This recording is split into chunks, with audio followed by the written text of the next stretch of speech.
Welcome back. Today's headline CPI number flat. It was much lighter than expected, but our next guest says it's not the Goldilocks scenario necessarily, as needs inflation, as it's called, remains sticky. And he says that'll slow down the consumer and the economy more broadly. But Powell and company may disregard it as they focus on their so-called super core targets. Joining me now is Jake Oubina. He's senior U.S. economist at Piper Sandler. Jake, it's great to have you here. I think this is really important to mention. Welcome. Hey, Kelly, nice to see you. And so explain what's going on. The things that people have to buy is running at what inflation rate versus the things that they might prefer or want to buy?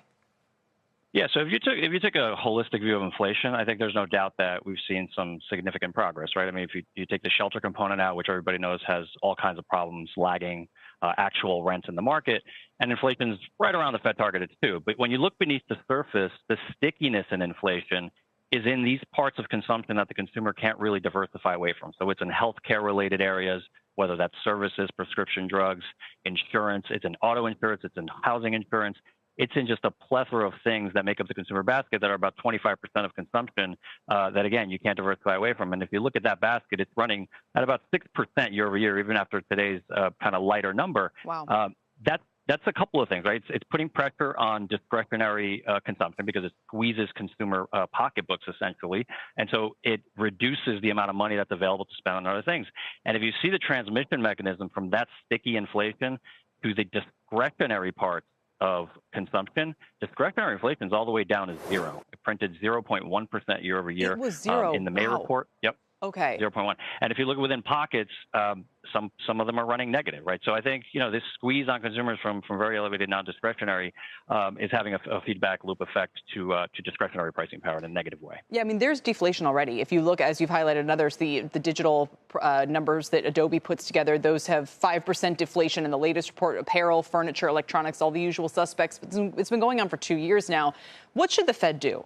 Do they then say, okay, well, these, and a lot of the parts that are needs-based inflation are also very, very lagging. So why are insurance premiums up? Because car prices and home prices rose. So first we have to get car and home prices down before we're going to get any relief. I mean, we're talking about a 5 to 8 year change if it even resets lower. So when, if ever, should we expect some relief in kind of needs-based inflation? And what should the Fed do about that?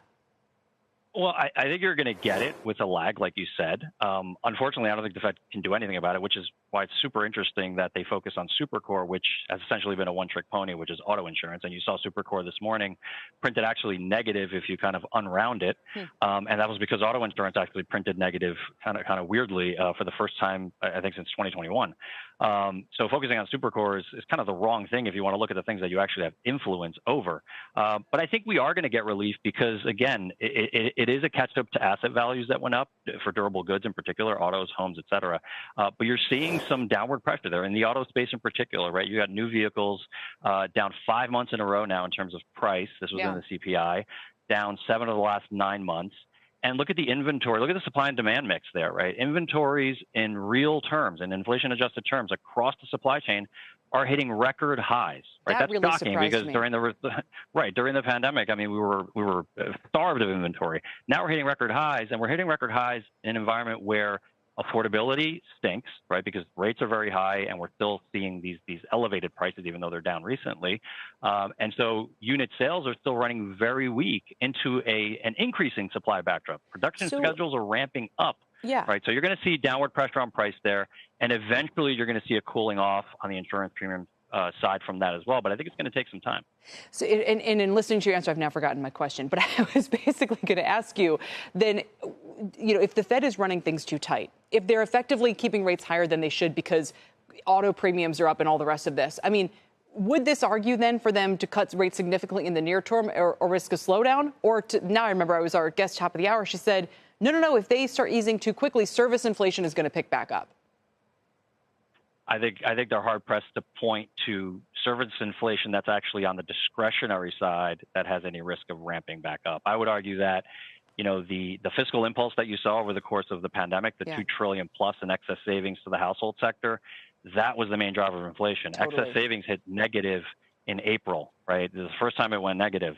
And so you've taken that ammunition out. I think, again, you're going to be hard-pressed to see discretionary prices move higher from here. And in fact, I think what the Fed's doing is creating more bifurcation in the economy, right? Exactly. So yeah. on the aggregates, things look okay. S&P 500 earnings look fine. Yeah. Look at the S&P 600, right? They're down. Look at small business.